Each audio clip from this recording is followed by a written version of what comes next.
Pessoal, não foi possível concluir a aula sobre o Egito Antigo devido a alguns problemas técnicos ocorridos no aparelho eletrônico que estava filmando a minha aula.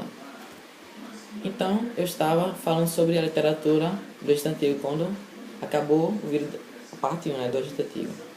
Bem, então, duas obras se destacaram na literatura egípcia, e todas elas com fundamentações religiosas. A primeira foi o Livro dos Mortos, que tinha uma grande base religiosa e que servia para colocar nos corpos dos mortos para preservar sua alma após a sua morte. Por exemplo, o Livro dos Mortos, segundo os egípcios, iria ajudar no seu julgamento final.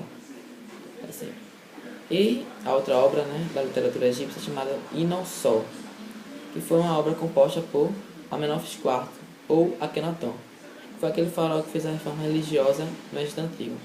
Ou seja, ele transformou o Egito Antigo de um país, uma religião politeísta, para uma religião monoteísta, apenas no seu período, no qual ele dedicou culto apenas ao deus Sol, chamado Atom.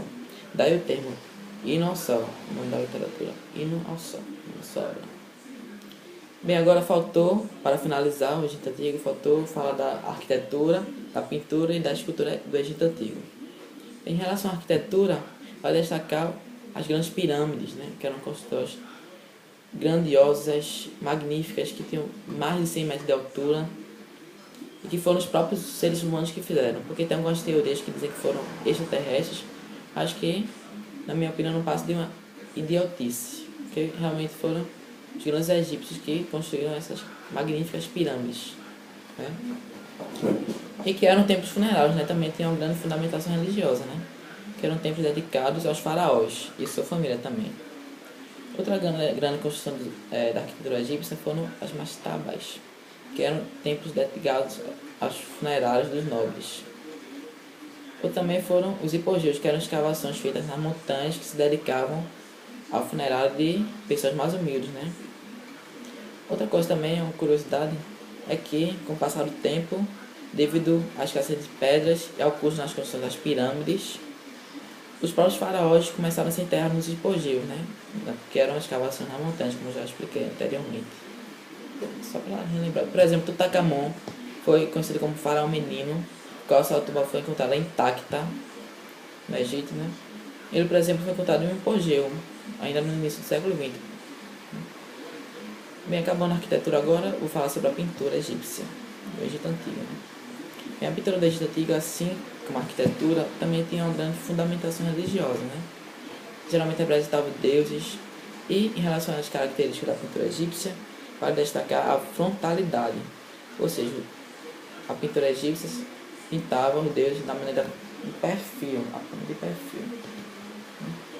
também com grande destaque para a imortalidade da alma, que não era obras públicas, vamos assim dizer. E também era destacado pela ausência de perspectiva. Pronto, agora eu vou falar sobre a escultura egípcia, a escultura do Egito Antigo.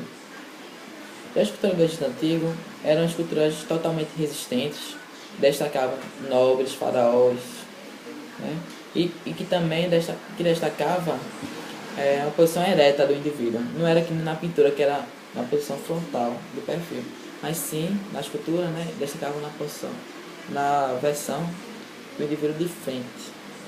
Então, essa característica da escultura egípcia. Bem, pessoal, acabei aqui minha aula, mas queria dizer mesmo que o Egito é verdadeiramente uma mãe para a civilização humana. Até pelo seu calendário, 12 meses e 30 dias, foi realmente uma grande influência para nós do Ocidente. Então, a cultura egípcia tanto influenciou a nossa cultura ocidental, como também influenciou a sua cultura, a cultura oriental. E felicidades para vocês.